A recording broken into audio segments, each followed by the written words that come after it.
$5,000. ఇంతే నా AI bot కోసం పోయిన డబ్బు. కాదు, సంపాదించిన డబ్బు కాదు. పోయిన డబ్బు. 13 ట్రేడ్స్లో. ఇప్పుడు $126 అన్రియలైజ్డ్ గెయిన్స్ ఉన్నాయి వీజీలో. ఈ గ్యాప్ డౌన్ షార్ట్ను లివ్లో చూడండి. కానీ సమస్య ఏమిటంటే అన్రియలైజ్డ్ అంటే ఏమీ లేదు నిజానికి. ఎందుకు అని సెకండ్లో చూపిస్తా.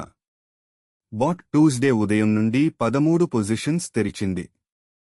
Stock shorts, forex longs, forex shorts, ప్రతిదీ ఇంకా ఓపెన్ ఉంది.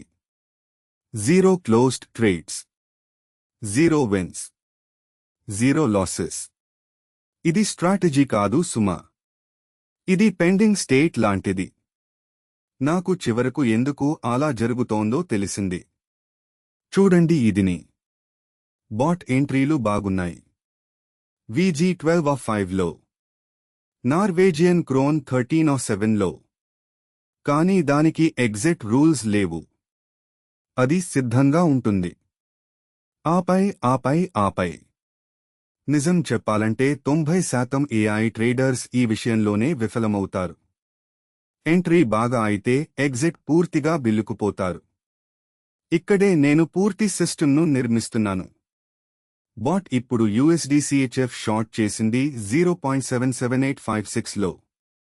Spread 1.6 pips. వాల్యూమ్ చిన్నది. లండన్ సెషన్ లివ్ ఉంది. కానీ ఫారెక్స్ బాట్స్ను చంపేదేమిటంటే పొజిషన్ సైజ్ పెద్దవారు చేస్తారు లిక్విడిటీ చెక్ చేయకుండా. ఒక చెడ్డ మూవ్ వచ్చిన వెంటనే 10 పిప్స్ స్లిప్ జరుగుతుంది. నా బాట్ ఇప్పుడు అదే చేసింది. నవ ఎగ్జిట్ రూల్స్ ఈ రాత్రి డిప్లాయ్ చేస్తున్నా. టేక్ ప్రాఫిట్ 2%లో. స్టాప్ లాస్ 1%లో. ట్రైలింగ్ స్టాప్స్ విన్నర్స్లో. మరియు నేను ఫారెక్స్ ట్రేడ్స్ వదిలేస్తున్నా లో లిక్విడిటీ విండోస్లో. ఇప్పుడే సబ్స్క్రైబ్ చేయండి. ప్రతిరోజు 4 PM ఈస్టర్న్లో పోస్ట్ చేస్తా. కిందన కామెంట్ చేయండి. పొజిషన్ సైజింగ్ లిమిట్స్ యాడ్ చేయాలా? ఇద్దరూ కలిసి ఇదిని నిర్మిద్దాం.